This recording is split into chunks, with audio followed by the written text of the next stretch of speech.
Se está representando en Madrid, en el Teatro Fernán Gómez El Rey Lear, por la compañía Atalaya, dirigida por Ricardo Iniesta. ¡Ay! Se trata de una de las obras más imperecederas de Shakespeare, sobre la ingratitud, la locura, el capricho de los que no conocen límites y la facilidad con la que el orden se convierte en desorden cuando nos ponemos en manos, ya digo, de poderosos caprichosos. A la derecha no le gusta.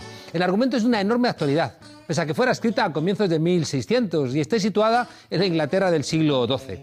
El Rey Lear, entrado ya en edad, decide repartir su reino entre sus tres hijas, caprichoso y suspicaz. Les pide que les exponga el mucho cariño que le profesan. Las dos mayores, astutas, multiplican de palabra el amor filial. Y la hija más pequeña, Cordelia, enfadada también con la doblez de sus hermanas, además no sabe mentir y le dice simplemente que le quiere porque es su padre.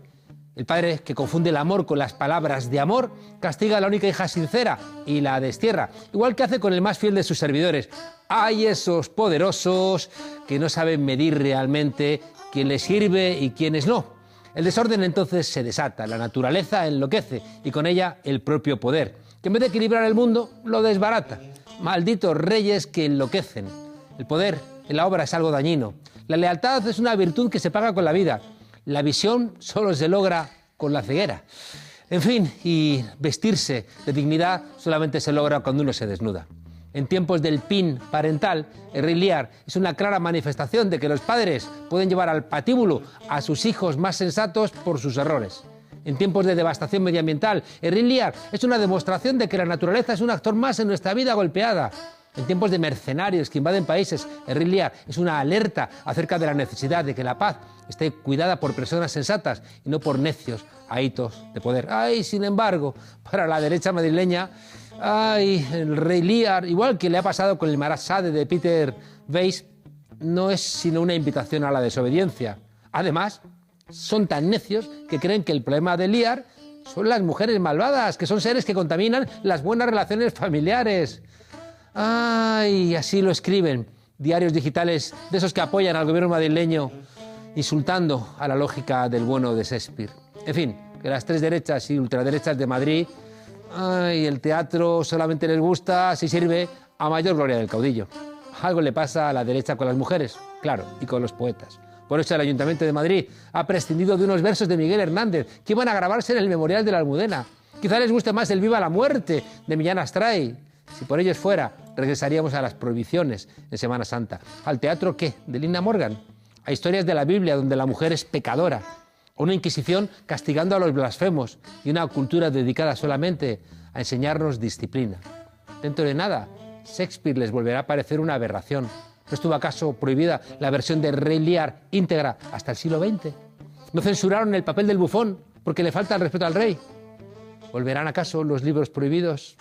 Atentos desobedientes y bienvenidos a la frontera.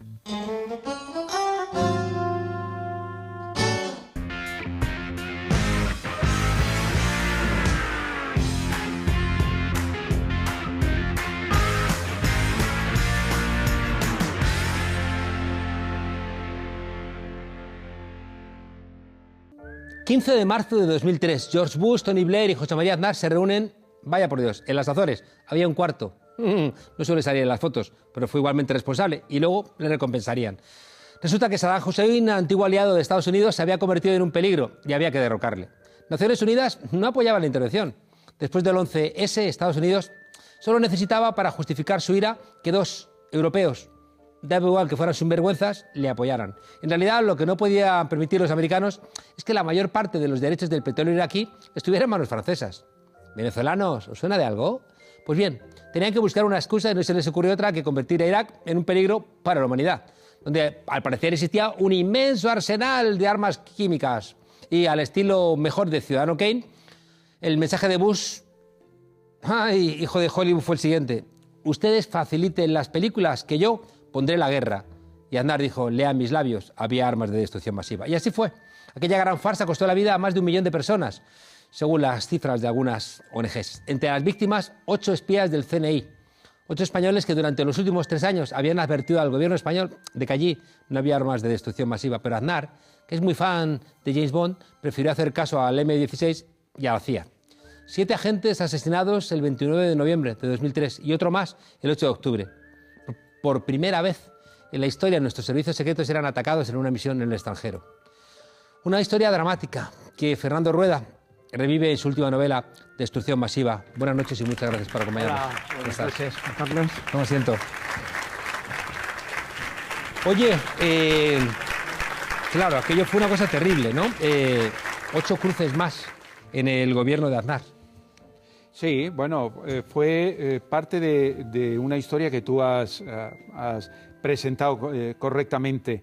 Eran unos hombres, eran unos funcionarios del Estado. A mí me gusta llamarles así porque es lo que son. Claro. Es gente que tienen un trabajo y que lo realizan al margen de quién sea el que gobierna. Entonces a ellos los mandaron a Irak en su misión habitual, es decir, había que a uno, Alberto Martínez, y a José Antonio Bernal, los mandan en el año 2000 y les dicen, allí en Irak necesitamos esta información. Y entonces ellos van y una de las informaciones fijas, permanentes, porque la verdad es que Irak lo daba, era vigilar el tema de las armas de destrucción masivas, las armas químicas, todas estas cosas. Y entonces, desde que llegan hasta que se produce el deseo de Bush de atacarlo, de atacar Irak, ellos ya conocían perfectamente el tema y habían informado ya, fíjate, antes en muchas ocasiones. Claro, Fernando, en 2003 Jorge Dezcayar comparece en la Comisión de Gastos del Congreso para hablar de Irak y dice que no había armas de destrucción masiva. Claro, es decir, es un claro reconocimiento. Jorge Dezcayar, la verdad es que es dentro de los directores del Servicio de Inteligencia que ha habido un caso especial, porque él presumía de tener una cierta distancia con respecto a Aznar y al ministro de Defensa, Trillo.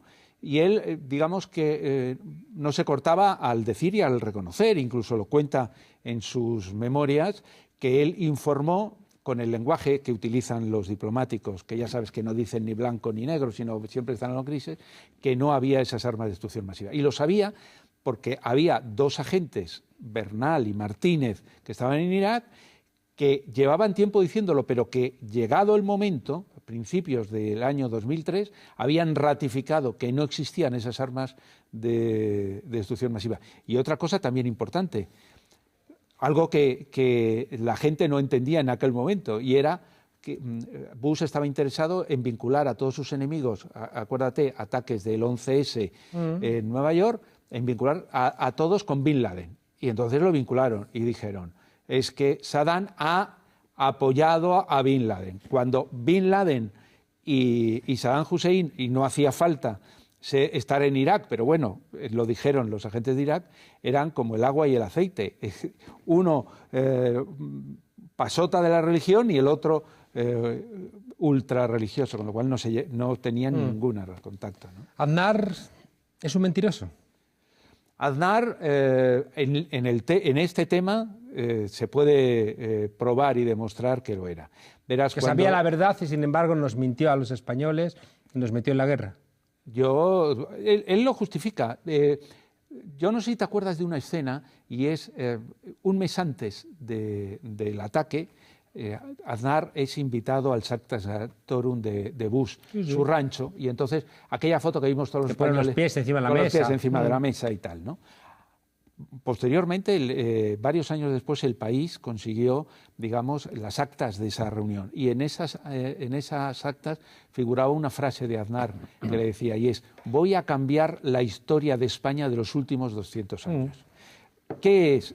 Él tenía ese objetivo y los medios para conseguirlo de vincular a España importaban a los intereses de Estados Unidos, pensando que nos iban a caer migajas, claro, ¿no? de la mesa y que iba a gringa. conseguir favores y que íbamos a pasar por encima de otros países en Europa, como Francia, como Alemania, que estaban en contra de la guerra. Claro, pero lo único que cayó de esa mesa migajas fue que Murdoch metió a Aznar en el Consejo de Administración de News Corporation, de la multinacional del mentiroso que se inventó la guerra de Irak. No, ahí hubo, quiero decir que también Bush él sabía perfectamente que estas amistades no son gratis. Entonces, claro. Es verdad que, por ejemplo, cuando fue aquella tremenda invasión que se produjo de la isla del Perejil, que Marruecos, Sí. estoy hablando con sarcasmo por si no se ha entendido, que había 10 policías marroquíes o 20 que invadieron la isla de Perejil, que era española. Y unas ovejas. Eso es. Entonces,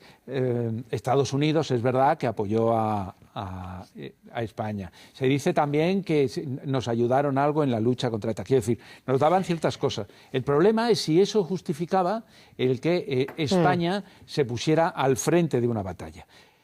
Y esto, en el libro, en Destrucción Masiva, tiene bastante que ver. Porque los espías españoles que durante años habían estado ganándose las fuentes, porque esta es la historia humana de estos espías, ¿no?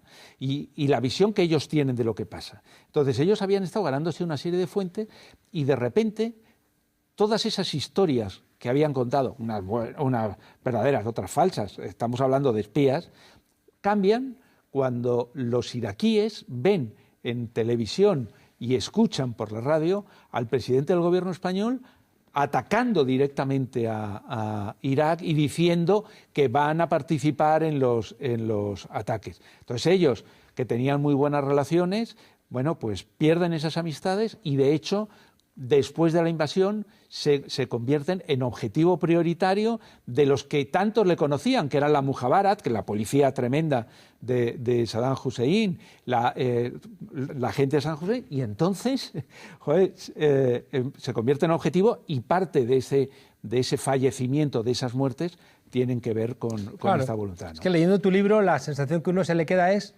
esta matanza de españoles se podía haber evitado. Yo creo que sí. Es decir, se podía haber evitado no solamente por esto que te acabo de contar de Aznar, sino que se podía haber evitado si un organismo público como es el CNI no hubiera fallado también en aquel momento. Es decir, que el CNI, no, por lo que fuera, pero no tenía experiencia en mandar agentes a cuidar de las tropas españolas. Hay que recordar que después de la invasión Aznar mandó 1.300 soldados que fueron a Nayaf y a Diguanilla y tuvo que mandar el CNI 4 agentes de alguna forma para hacer inteligencia, y evitar que hubiera amenazas que y ataques. Y ahí el CNI, en ese momento, Jorge Díaz Callar y su gente no estuvieron a la altura, ¿no? Es decir, que los españoles iban a la guerra con pistolas, ¿no? Cuando lo que les lanzaban los insurgentes eran lanzagranadas y los coches no eran blindados. Es decir, una serie de cosas que narro a lo largo del libro que deja en evidencia... Que no íbamos muy bien pertrechados, ¿no? Para esa tarea. Luego, aparte, siempre queda la duda de si has mandado a una gente y están quemados porque están reconocidos, sacarlos de allí. Claro, esa es una evidencia, Juan Carlos. Cuando toman la decisión después de la invasión, ya está claro que la gente les conocía, que les tenía identificados. Claro. Pero el CNI dice, no, vamos a ver, yo con quién me garantizo que tenga buena información con ellos. Si mando a otros dos, tienen que aprender y no me interesa. Pero es que en octubre, cuando matan a José Antonio Bernal, hay una investigación del propio CNI y en esa investigación aconsejan sacar inmediatamente a Alberto Martínez. Y Alberto Martínez recibía en su móvil llamadas amenazantes y otro de los que había, que era el comandante Baró, aconseja sacar a Martínez. ¿Alguien le saca? No. Hay una escena muy sorprendente y es que cuando el único superviviente en la Tifilla, que es José Manuel Sánchez Riera, se salva porque un imán le besa en la frente. Esa es la historia que se cuenta. Es decir, fíjate que yo llevo 16 o 17 años obsesionado con esta historia, ¿no? Pues me parece que es la historia de unos españoles buenos, de unos españoles leales, de unos españoles que se la jugaron, ¿no? Se la jugaron ahí y de repente hubo cosas que fallaron. Y hay cosas que yo no entiendo. Y una de estas es esa, ¿no? Pudo ser la suerte, y tal y como nos lo han contado, ¿no? Él de repente se va cuando todos sus compañeros están muertos y le van a linchar a golpes los iraquíes y de repente aparece una especie de imán que resulta que trabajaba para el servicio secreto inglés, que le da un beso y que les apacigua. En cualquier caso, yo me alegro de que estuviera vivo, claro. pero vamos, no sé. Uno de los bochornos también es que como Aznar no quiere reconocer que aquello fue una guerra, a estos muertos en acto de guerra no se les concede la cruz al mérito militar. Bueno, eso es el tema de la denominación, ¿no? Cuando estalla la guerra, y esto fíjate, porque Aznar lo ha defendido y lo sigue defendiendo. Aznar dice que él no participó en la guerra. Y Bush y Blair pidieron perdón, han pedido perdón a lo largo de los años porque dieron una información que era claramente falsa. Y Aznar nunca. Y él dice que España no participó en los bombardeos. Primera falsedad. Porque la declaración de guerra, aunque no participara en el lanzamiento de bombas, la declaración fue la que tú has mencionado antes, fue en las Azores. Estaban los tres y le dijeron a Saddam, tienes 48 horas, te atacamos. Es decir, eso lo primero. Y luego se empeñó en decir que los soldados iban no a una guerra, sino a una pacificación. Claro, parece temas ridículos, pero fue tan trascendental que cuando matan a los espías españoles, dice, no, están en una guerra. Y entonces les da la cruz al mérito civil del Ministerio de Asuntos Exteriores. Y dices, vamos a ver, ¿qué pasa? Por suerte, cuando cambió el gobierno, les dieron esa gran cruz al mérito militar con distintivo rojo, que es simplemente que el rojo es el color de la sangre. Y que, quiero decir, es una evidencia que los mataron y además en acto de servicio, ¿no? Yo recuerdo que yo financié una página web que se llamaba noalaguerra.org y cuando los diputados del PP en votación secreta votaron a favor de la intervención de España, los estudiantes que dirigían la web pusieron cómplices de asesinato y 24 diputados del PP me hicieron una querella criminal, ¿no? Sí, por haberles llamado cómplices de asesinato, porque es que votaron, ¿recuerdas? En una votación que creo que recordar que fue Felipe Alcaraz el que dijo que fuera secreta, y el 100% de los diputados del PP votaron a favor de la intervención de España. Fíjate que en este libro, como yo lo que cuento es a través de la percepción de ellos, hay un momento en el cual se habla necesariamente de esas manifestaciones, ¿no? Porque los manifestantes van a Irak, los españoles, ¿no? Y Alberto Martínez se pone en contacto con ellos, ¿no? De ahí viene el subtítulo del libro, porque uno de esos manifestantes se le presenta a Alberto, no sabe muy bien quién es, y hay quien le dice, este es del CNI. Y entonces él dice, nuestro hombre en Bagdad, ¿no? Con ese sarcasmo del libro de Graham Greene. Pero es que es muy importante saber que Aznar hace todo lo que hace, y Bush y Blair, porque hay manifestaciones que yo he vuelto a leer los periódicos de la época. En Madrid, 1 millón de personas. Claro, en Barcelona solo se recordaba una manifestación y era de medio millón. En aquel momento, pero había sido en Estados Unidos, en todas partes, la gente estaba en contra de esa guerra. Pero también te voy a decir un matiz. Francia, China y Rusia, que estaban en contra, entre otras cosas, no hay que olvidar, porque yo digo, este es un libro de 8 hombres buenos y muchos malos, que estaban en contra de otros motivos porque Saddam les había dado las concesiones del petróleo. Y entonces, Bush iba ahí por el petróleo y los otros decían, joder, que me quedo sin el petróleo. Que me quedo sin nada. El sinvergüenza de Aznar, el sinvergüenza de Trillo, de Escayar nadie dimitió. No sé si a las familias se les ha dado el reconocimiento que esperaban por aquellas muertes. Las familias han sido muy bien tratadas. Esto también, quiero decir, es de justicia decirlo. Nunca te pueden tratar bien cuando matan a tu marido o de una forma, o a tu padre o a tu hermano de una forma tan injusta como esta, ¿no? Pero es verdad que el CNI se portó con ellos muy bien. Estaba el tema de la medalla, que ya te digo, en un primer momento había una indignación completa, pero luego finalmente se arregló, ¿no? Nos hemos comido el tiempo. Tú insistes en el libro que el CNI no estuvo a la altura de las circunstancias. ¿Y el CNI ahora cómo está? Pues mira, el CNI está que ha subido unos grandes niveles, básicamente después del 11M. Es decir, del 11M hay un cierto cambio, llega Alberto Sáenz y se dan cuenta de que hay que dedicar más medios, más gente, y a partir de ahí se produce la gran reforma. Alberto Sáenz crea un despliegue tremendo contra la lucha yihadista, empieza a comprar para defendernos de todo el tema de la ciberdelincuencia, de todos estos ataques, y a partir de ahí ya no somos se producen. unos servicios de inteligencia de Mortadelo y Filemón. A ellos les encanta cuando la gente dice eso que tú así piensas. se relajan. Así se relajan y dicen, nadie nos pillan. Pero realmente... Nos están viendo, ¿eh? El CNI nos está viendo ahora mismo seguro. Seguro. Y a ti yo estoy seguro de que tienen tu carpeta que cada vez es más... Menos mal que por vez primero hay una mujer, ¿no? Sí, pero también te voy a decir una cosa. A cargo de la casa, Paz Esteban. Sí, pero te voy a decir una cosa. El CNI es, dentro de los organismos del Estado, uno de los más abiertos con el tema de las mujeres. En 1982 nombraron director a Emilio Alonso Manglano y a un servicio secreto militar. Y él empezó a meter... Es verdad que con calzador decía... ¿Qué pretexto tengo para meter mujeres? Que hablen idiomas, como nadie hablaba. Y entonces empezó a meter mujeres, Paz Esteban y las anteriores secretarias generales. Y han ido ocupando y han ido subiendo espacio. Nunca había habido una directora, pero también es verdad que ese puesto en teoría estaba reservado para alguien que no fuera de dentro del servicio, porque los servicios son... sé que estos temas conspiranoicos a ti te gustan.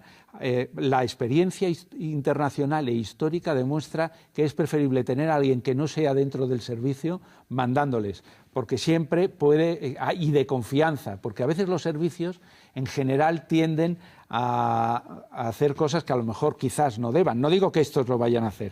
Y entonces es preferible que haya alguien de fuera que lo controle. Villarejo, el inefable Villarejo, ha amenazado con tirar de la manta respecto del CNI. Sí, el problema es que ya ves, el CNI le hizo frente y al final yo creo que está donde está porque el CNI dijo, pues se acabó. Villarejo odiaba a Félix.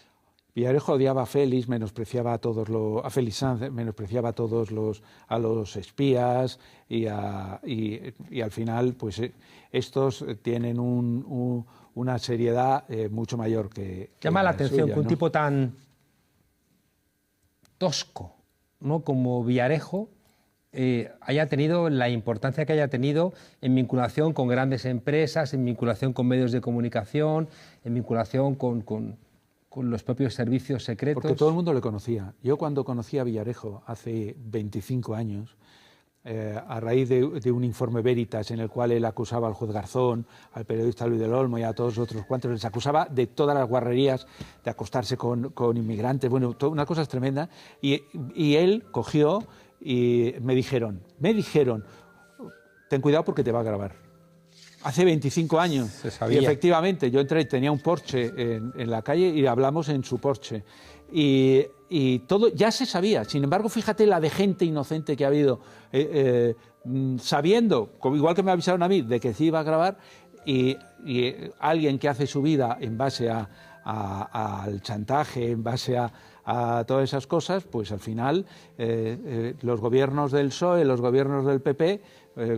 tragaron todo para evitar que hiciera lo que ha pasado ahora, que es que salieran las cintas, ¿no?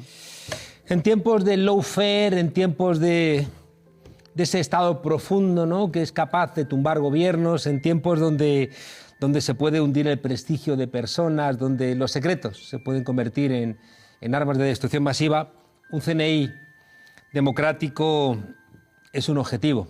Y seguramente sobre la base de profundos errores uno puede construir unos servicios de inteligencia democráticos. Y en este libro, Fernando Rueda, en Destrucción Masiva, nos demuestra que hubo españoles que murieron en acto de servicio que podían no haber muerto si el CNI hubiera sido un poquito más inteligente y quizá un poquito más decente.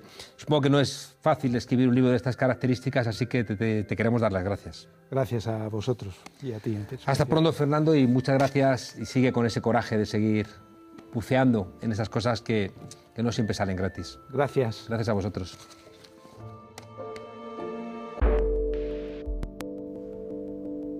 Buenas noches, Juan Carlos. Esta noche me entrego con delectación al análisis de todo un texto literario, la novela de Esteban González Pons, Ellas, que acaba de salir al mercado, ¿no? Digo que es un texto literario porque está todo junto con letras. Tus desobedientes ya juzgarán, por lo que voy a leer luego, si además de ser literario es literatura. Y me he referido a que es un texto, aunque debería decir que es un textículo, porque como les pasa a los anuncios estos machirulos de Colonia, los de Brummel, los de Jax, la prosa de Esteban González Pons huele a semen. Es cosa de hombres. Ah, pero te la has leído, te estarás preguntando, Juan Carlos. ¿Te has leído la novela de González Pons? ¿Has hecho ese esfuerzo? ¿Qué vas buscando? ¿Un aumento de sueldo, perhaps? Pues no, no me la he leído. Mira, voy a practicar hoy en la frontera lo que llamo una sinécdoque lectora, que es la parte por el todo, ¿no? A través de un parrafín muy pequeño que voy a tener el mal gusto de leer para todos vosotros al final de mi intervención, os vais a poder hacer idea del tono de toda la novela. Pero ya te adelanto que Ellas de González Pons es la hostia. Mira, solamente esta novela ya merecería la creación de un programa de televisión tipo Pesadilla en la cocina, pero que fuera Pesadilla en la librería. Que viniera el Chicote de turno, cogiera la novela de González Pons y empezara, ¿no? Como empieza Chicote. Joder, pero ¿qué mierda es esta, tío? Yo es que alucino, Pepinillo, con este párrafo. ¿Qué vas a poner esta mierda? Entre la novela de Almudena Grandes y la de Juanjo Millás, esto venga, esto con los revertes.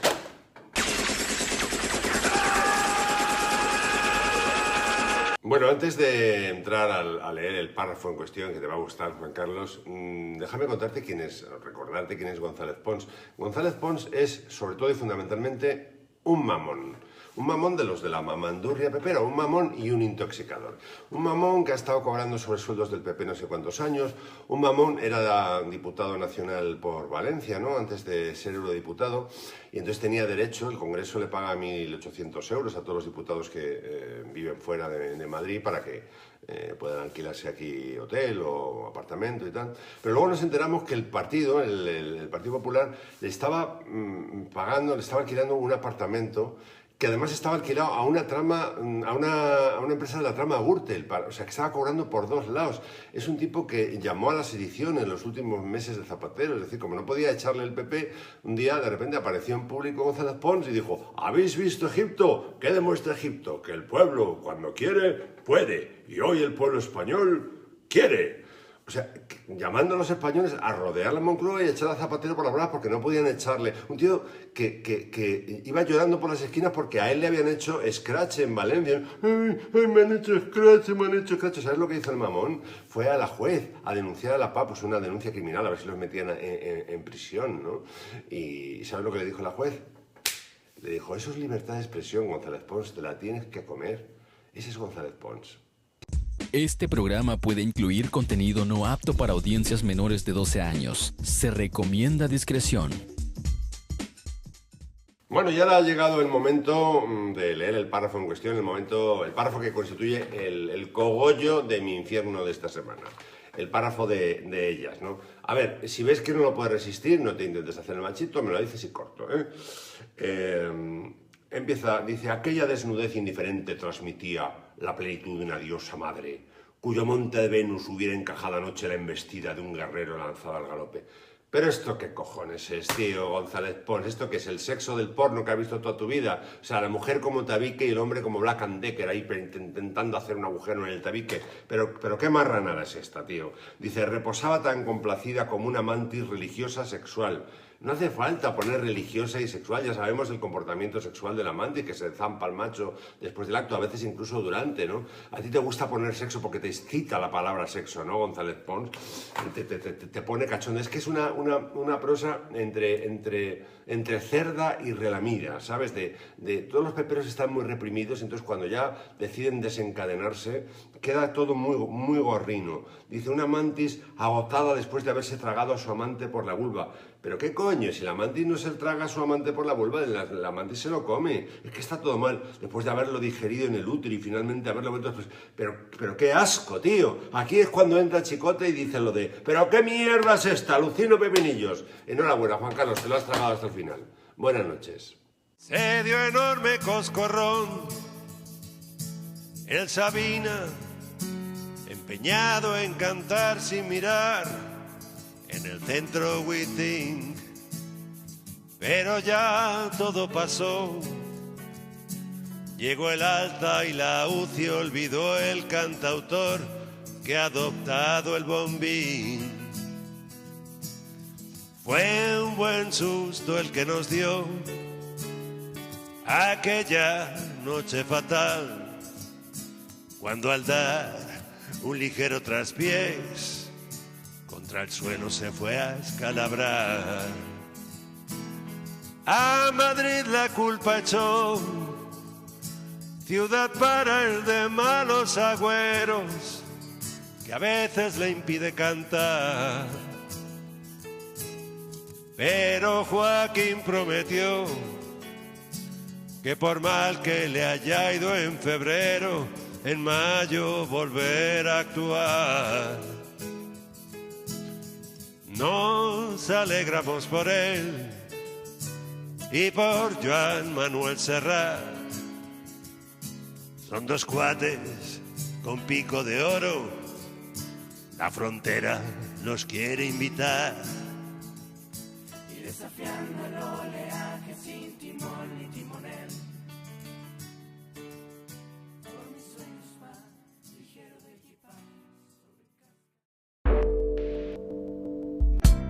De Quinto pide 4 años de cárcel para 3 trabajadores de Coca-Cola que se manifestaron durante su boda en Cuenca. Pirata. Así es como se define Marcos de Quintos en su biografía de Twitter. Y a fe que lo demuestra cada día. Se esfuerza. Aunque quizá le convendría mejor definirse como corsario, que es como un pirata, pero además mercenario y al servicio de la corona. Hay que ser pirata, es decir, cruel y despiadado, según dice el diccionario de la Real Academia, para pedir 4 años de cárcel a unos trabajadores que solo defendían sus derechos laborales. Habla de acoso, quien acosó a sus empleados durante años. Acusa de injurias y ofensas contra los sentimientos religiosos alguien que insultó a todos los trabajadores de España llamando a sus empleados vagos y maleantes. Un cristiano apostólico y romano que intentó dejar en la calle a más de 1.200 familias en una empresa que estaba ganando dinero.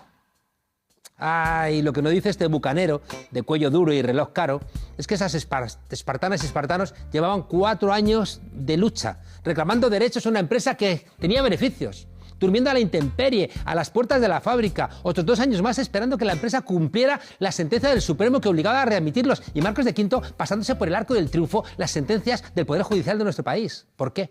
¿Porque eras uno de los jefes de Coca-Cola? No. Aquel día, los trabajadores de Coca-Cola no estaban esperando a Marcos de Quinto para echarle arroz, pero dadas las circunstancias, con tanto sufrimiento acumulado, bastante se comedieron. ¿O es que los poderosos, como han tenido siempre a los policías, a los jueces, a los obispos y a las televisiones de su lado, siempre tienen que cumplir sus planes de odio y sus planes de desprecio? Suerte tuvo que entre esos manifestantes no estuviera aquel día un tal Jesús de Nazaret. ¿Sabes por qué? Porque entonces hubieras salido de la Catedral de Cuenca, tú, Marcos de Quinto, a latigazos, como salen los mercaderes del templo, cuyo único Dios es el dinero. Marcos de Quinto, ese español, católico, apostólico, romano, que eso sí, paga los impuestos fuera de España porque es más barato y pertenece a un partido político que solamente le interesa mantener los privilegios de unos pocos. Y tú eres el que nos das lecciones. En el Espartaco de Howard Fast, Espartaco en la primera página ya está crucificado, pero todas las otras 400 páginas no son sino la narración de la victoria de Espartaco sobre la poderosa Roma. Marcos de Quintos es un pobre diablo que lo único que tiene es dinero. Y las espartanas de Coca-Cola tienen, a una gran diferencia con él, la dignidad que ni siquiera estos CEOs de grandes empresas ni siquiera han sospechado. Las espartanas pertenecen ya a la memoria de las luchas obreras de nuestro país, mientras que Marcos de Quinto, ¿a qué pertenece? Con todo su dinero, al basurero de la historia. Al día siguiente escribió en Twitter que deseaba a los cobardes sin padre que ayer vinieron de escrache que la vida les trate la mitad de mal que ellos trataron de tratarme. Qué poca vergüenza. Tú les habías tratado infinitamente peor de como ellos te trataron a ti. No mientas. Aquella protesta estaba debidamente comunicada y autorizada por la subdelegación del gobierno. Pero en fin, los ricos, cualquier alerta sobre vuestro comportamiento lo veis inadmisible, porque esa es la calaña y el talante democrático de este fichaje de Ciudadanos. Ay, Albert Rivera, tanta paz lleves como dejas, y los Marcos de Quinto debieran saber que este pueblo ya no está de rodillas como estuvo durante decenios. Tomad nota, porque los desobedientes han aprendido, y hasta mañana, desobedientes.